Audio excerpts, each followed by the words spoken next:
The moment my daughter-in-law humiliated my wife at our son's wedding, the entire ballroom went silent. 150 guests sat frozen in their chairs while my wife Linda stood near the dance floor, holding a champagne glass with trembling hands. I could see the embarrassment burning across her face, but she still tried to smile as if nothing had happened. That was the worst part about Linda.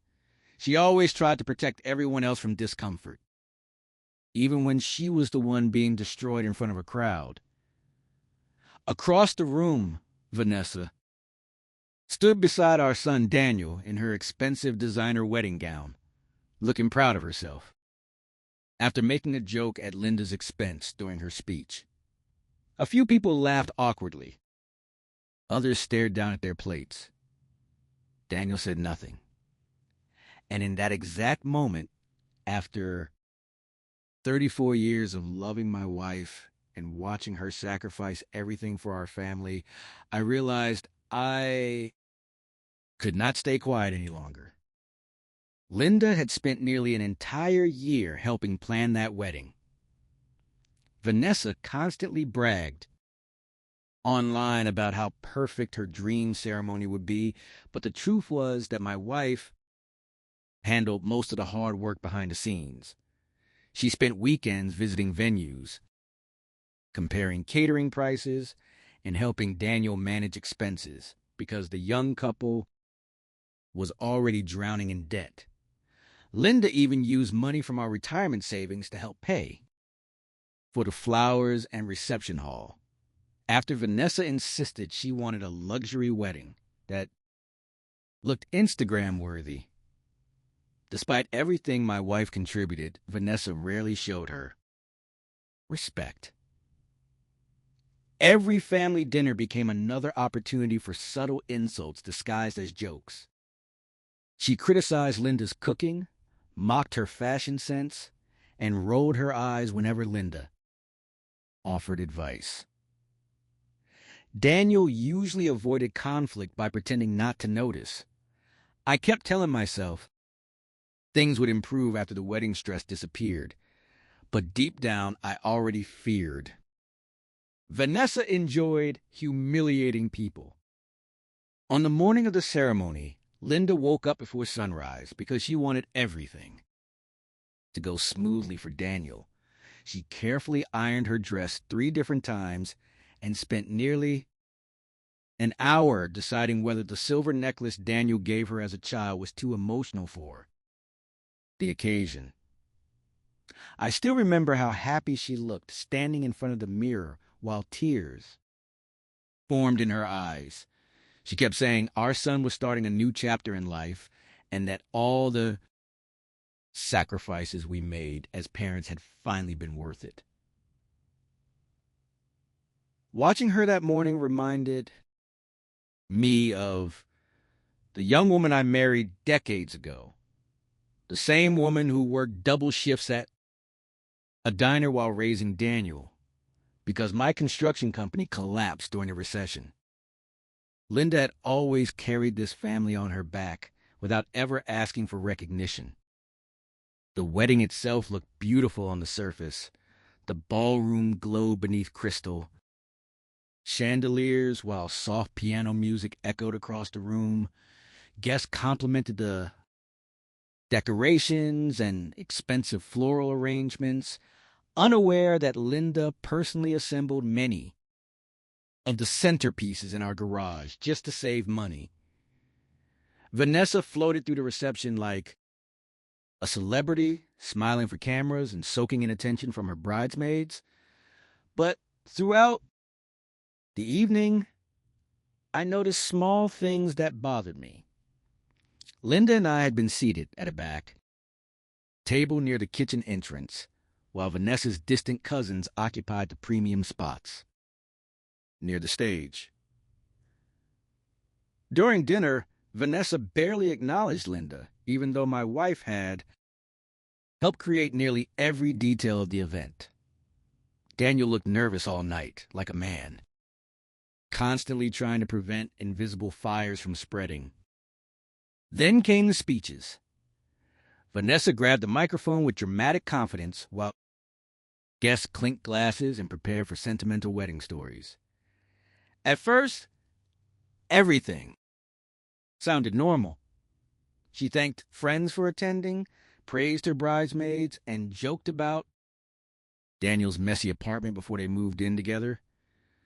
But then her tone shifted. She looked directly at Linda and laughed before telling the room that planning the wedding had been challenging because certain people from an older generation struggled to understand style and sophistication. Some guests exchanged uncomfortable glances while Vanessa continued speaking. She mocked Linda's suggestions for traditional decorations and joked that she had to save the wedding from looking like a cheap church basement party. A few nervous laughs scattered across the room, but Linda's face immediately turned pale. Vanessa wasn't finished. She smiled cruelly before saying that although Linda meant well, sometimes people should know when to step aside and let modern women handle things properly. The silence afterward felt unbearable. Linda lowered her eyes toward the tablecloth, pretending to adjust her napkin, while tears quietly filled her eyes. I looked at Daniel, expecting him to defend his mother, but he simply stared at the floor with the expression of a coward, too afraid to challenge his new wife. That hurt more than Vanessa's insult. In that instant, I realized my wife had spent her entire life protecting a son who no longer had the courage to protect her. Around us, guests shifted awkwardly in their seats, unsure whether to clap or stay silent. Vanessa stood there, smiling proudly, convinced she had just delivered a clever joke. She had no idea she had crossed a line that could never be erased. And as I watched Linda silently suffer humiliation after giving everything to this family, I slowly pushed my chair back and decided it was finally my turn to speak. As the silence spread through the ballroom, I looked at my wife and felt something inside me finally break. Linda kept pretending she was fine, but after 34 years of marriage, I knew every expression on her face better than I knew my own reflection. The tiny shake in her hands, the way she pressed her lips together to stop them from trembling, the forced smile she wore whenever she didn't want others to worry, those were the signs she was deeply hurt. Around us, guests avoided eye contact like they were witnessing something painfully private. Vanessa stood confidently near the center of the room, still holding the microphone as if she expected applause for humiliating the woman who had spent months helping create her perfect wedding day. My son remained frozen beside her, trapped between guilt and fear, unable to defend the mother who had sacrificed half her life for him. I slowly stood from my chair and reached for the champagne glass in front of me. The soft clink against the table immediately drew attention across the ballroom.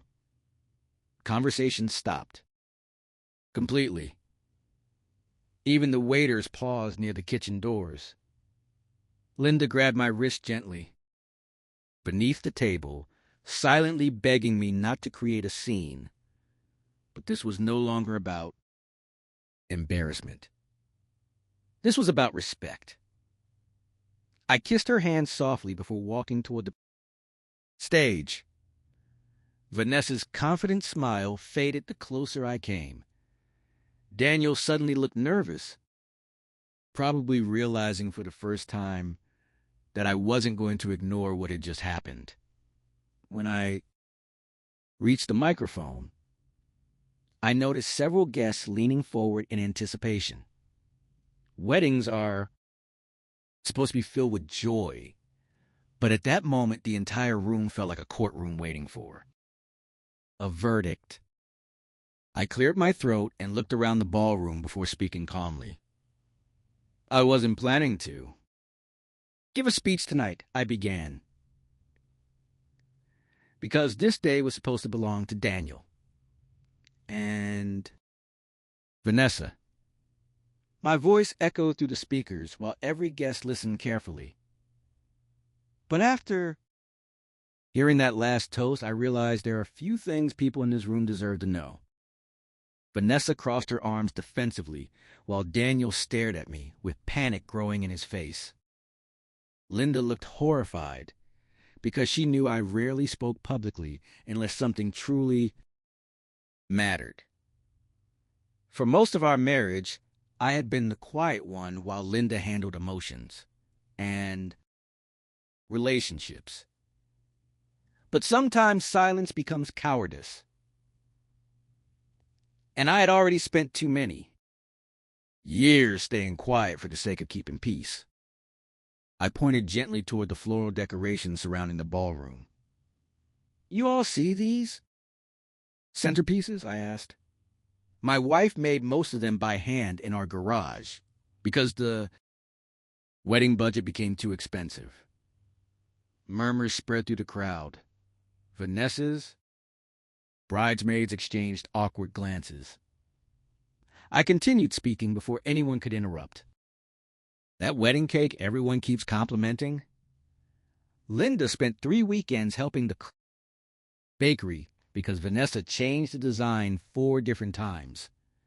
Those beautiful invitations on your tables. My wife folded every single one herself after working 10-hour shifts at the hospital. Linda lowered her head while tears quietly rolled down her cheeks. She hated attention, especially attention connected to sacrifice. But people deserve to know the truth. I looked directly at Vanessa. You called my wife outdated and embarrassing, I said calmly. But let me explain something about the woman you just mocked in front of everyone. The room became so quiet that I could hear silverware clinking against plates near the back tables. When Daniel was 8 years old, my business collapsed. We lost nearly everything. I remember sitting at our kitchen table, terrified we were going to lose our home. And while I was drowning in fear, Linda worked double shifts for almost 3 straight years to keep food on our table. Daniel slowly closed his eyes, as if memories he spent years ignoring were suddenly returning. All at once, she woke up before sunrise every morning, I continued. Then she came home exhausted and still helped Daniel with homework, cooked dinner, and made sure he never felt poor even when we barely had enough money to survive. One Christmas, she sold her mother's jewelry so Daniel could have the baseball equipment he needed to stay on his team. She never told him, because she didn't want him carrying guilt. Several guests gasped quietly. Vanessa's confident expression began cracking beneath the weight of the room's reaction. She glanced at Daniel, probably expecting him to stop me, but my son remained completely still. I tightened my grip on the microphone as years of buried emotion finally surfaced. So tonight, hearing someone insult my wife for not being sophisticated enough was almost unbelievable to me. Because the woman standing over there is the reason my son had opportunities in life. She is the reason he graduated college. She is the reason we're all sitting in this ballroom tonight, celebrating. I paused for a moment and looked at Daniel directly. And the saddest part isn't what Vanessa said. The saddest part is watching my own son stay silent while his mother was humiliated. Daniel's face immediately turned red with shame. A heavy tension spread through the room, while guests shifted uncomfortably in their seats. Vanessa suddenly stepped toward me and reached for the microphone, but I moved it slightly away before she could grab it. Her voice sounded defensive now instead of confident. "I was joking," she said quickly. "People are taking this way too seriously." But nobody laughed this time. The atmosphere had completely changed. Guests who once admired Vanessa's charm were now seeing something colder underneath it. Linda stood from her chair and quietly begged me to stop, but I wasn't finished yet. I looked back toward the audience and took a slow breath. "You know," I said softly, "respect in a family isn't about money, status, or appearances. It's about remembering who stood beside you before life became comfortable." I turned toward Vanessa one last time. A wedding dress, expensive flowers, and social media photos don't make someone classy. Character does. And humiliating a woman who helped build your wedding from the ground up says more about you than it ever will about her. The silence afterward felt enormous. No music played, no glasses clinked. Every person in that ballroom understood they had just witnessed something real, something far more honest than the fake smiles and staged photographs filling the evening. Then, unexpectedly, one guest near the front table began clapping. Another joined. Then another. Within seconds, half the ballroom erupted into applause directed toward Linda. My wife immediately covered her face as tears streamed down her cheeks. For the first time that night, she wasn't crying from humiliation. She was crying because after years of quietly sacrificing everything for others, someone had finally stood up for her publicly. But while guests applauded, I noticed something else across the room. Vanessa's expression had transformed completely. The embarrassment and anger burning in her eyes told me the night was far from over. And beside her, my son looked like a man, realizing too late that one terrible moment had just changed his entire family forever